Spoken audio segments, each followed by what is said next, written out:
Okay, I'm taping. Hello, Flakers. Give me a Flake Man, a random vlog. This is a staff t-shirt I got from Fuji Rock Festival in '04 when I represented a rock and roll band. We went all the way there. A couple years later, they fired me and got dumped by their label. Revenge. Okay, so I'm reading this book, Broken Silence, and it's It's a book about feminism or feminist writings, women's writings, and the other day I made a video and I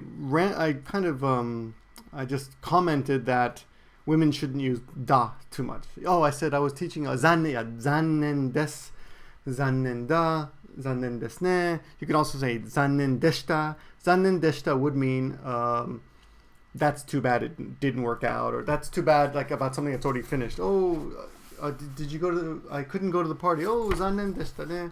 That's too bad, right?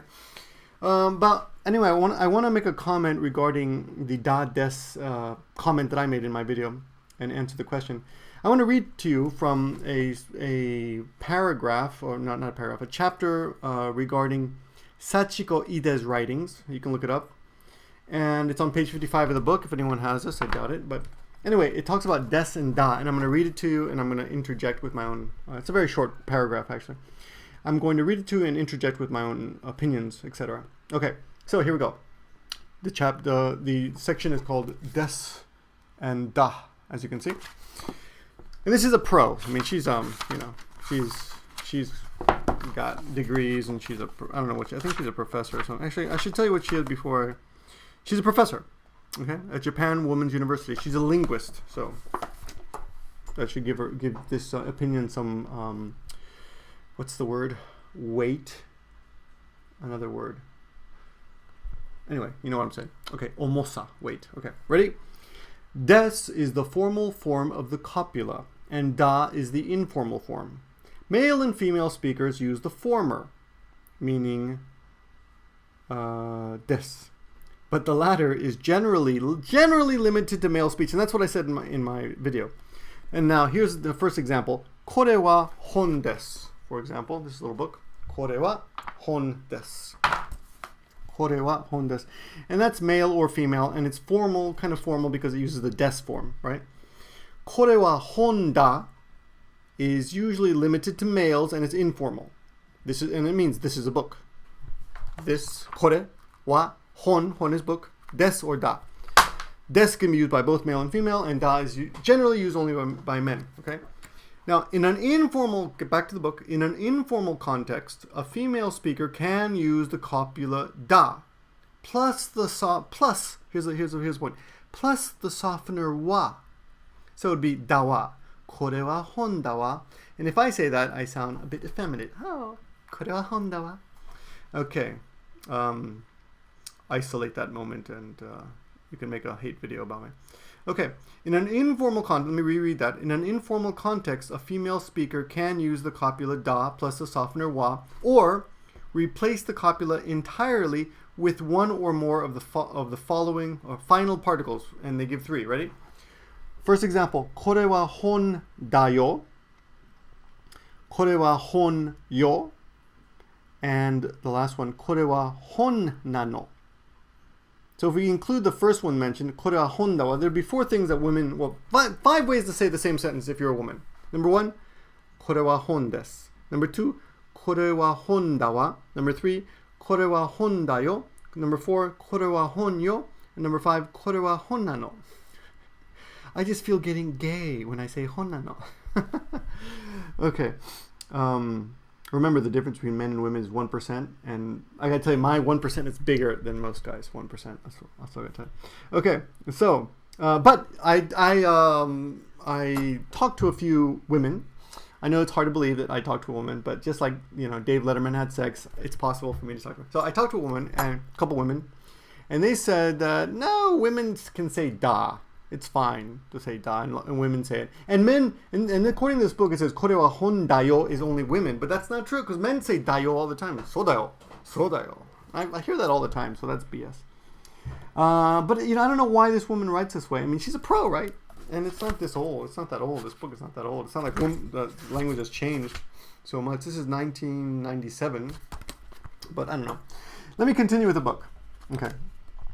With these forms, women can avoid using an unmodified da in conversation. Can avoid, right? And satisfy the social requirement that women should not use decisive language. So when you say da, it's I guess you're basically you're saying something decisively. The softness in women's speech is thus not limited to tonality, but also extends to forms of expression. What does that mean? The softness in women's speech is thus not limited to tonality, but also So it isn't just your voice.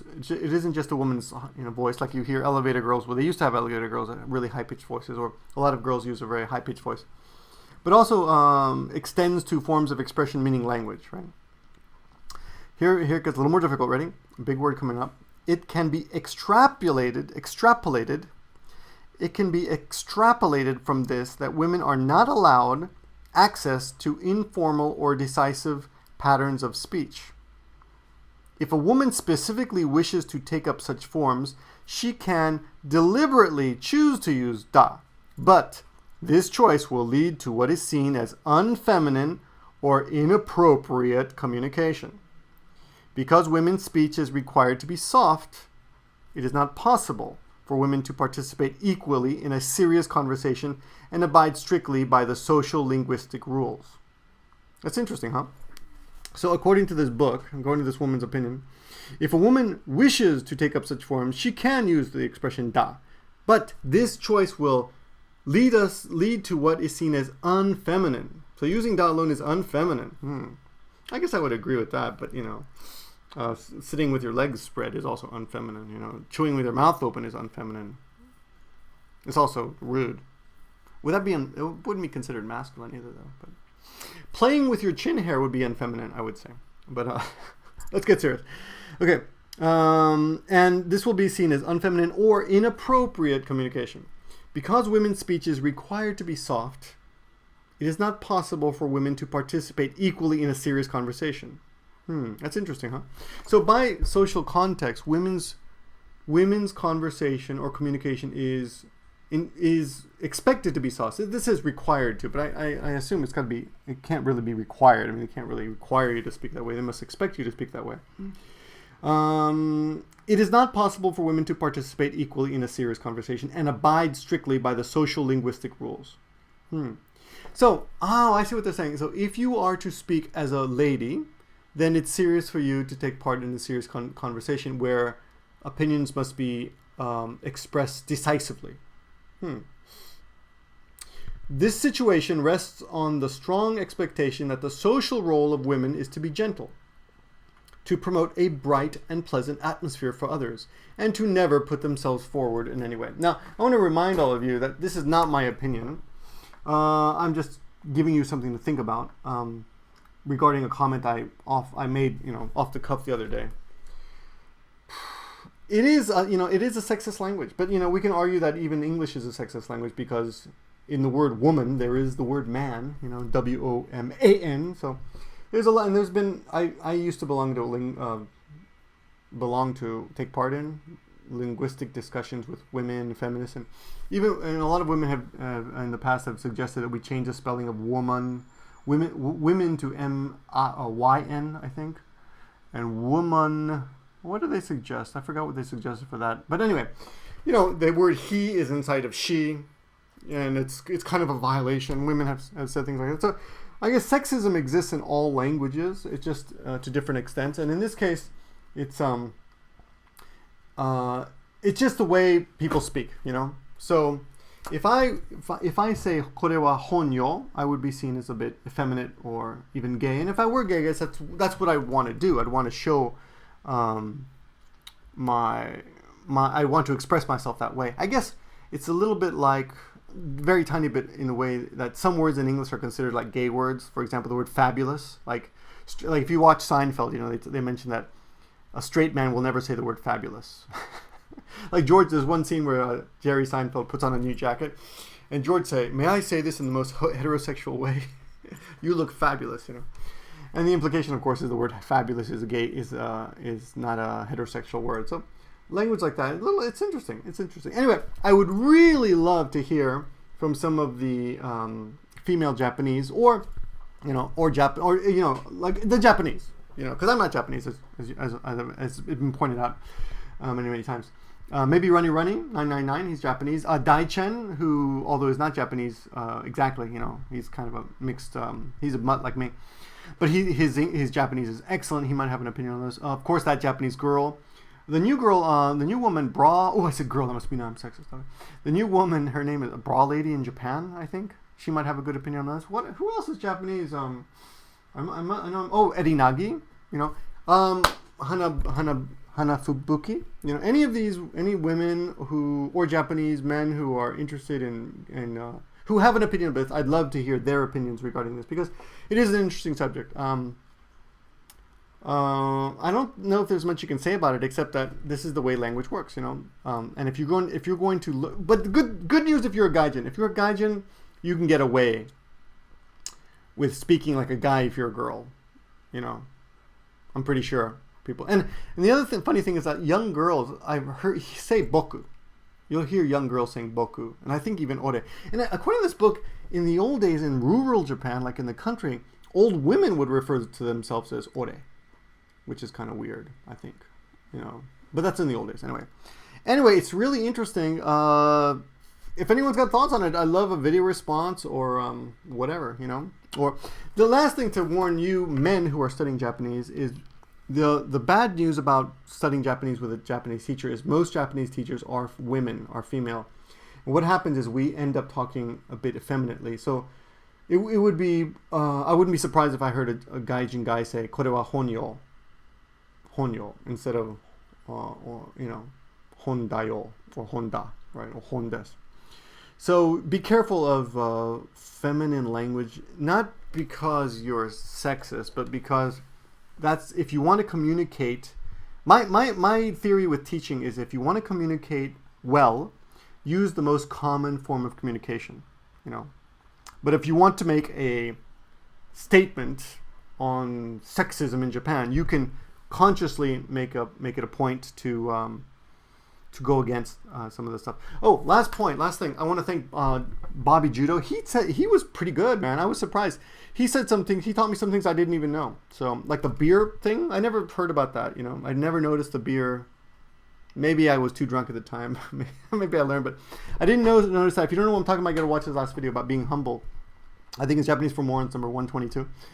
And I also want to say I love Brazil and I think her name is I Love Brazil Japan. I love Brazil Japan. And blkunk, I call blkunk, blkunk. They were talking about they were doing video responses to people who this one guy who says he's a Filipino and Filipinos are Asians. And you know what? I don't really get your pride. I don't even know why it's a point, I don't understand, because I'm a mutt. I got a little bit of everything in me. My grandmother and my great grandmother, I'm pretty sure, was pure Peruvian Indian, which are probably closer to Asians than Europeans for sure, right? So I mean, I don't feel any connection to any. I don't feel pride in my race, because I don't have a race. I don't really consider. I mean, I suppose I'm Hispanic. But my grandfather on my other side is like Italian, German. I've got Arab blood in me. I've got a little bit. I'm pretty sure me and my brother figured out we've probably got a little black in us. Little of everything. So I don't really understand this pride in, I'm Filipinos or Asian too. Like, who cares? Does that matter? In the end, you are what you are. You can belong to a race that you're really proud of and still be a jerk. So, and you can belong to a race that you're embarrassed of and be the greatest person in the world. But that's why it's just, I mean, it's ridiculous what I'm saying. What is a race you'd be embarrassed of being? It's ridiculous. So, anyway, and in the end, all these statistics and all these people want to point out that these people did this and these people did that. In the end, you're not a statistic. You are a human being, so it really doesn't matter. Also, there's been a little bit of random comment craziness on my racism video, and it's all irrelevant, because in the end it doesn't matter what a general population thinks. In the end, you are not going to deal with a general population. You're going to deal with people on an individual level So as much, even if you completely think, if you're positive that a certain group of people are racist, really doesn't matter when you deal with them, because you're not going to deal with all of them at the same time. You're going to deal with them individually, and that's really where you're going to make either headway, or you're going to shoot yourself in the foot, you know, by doing something stupid.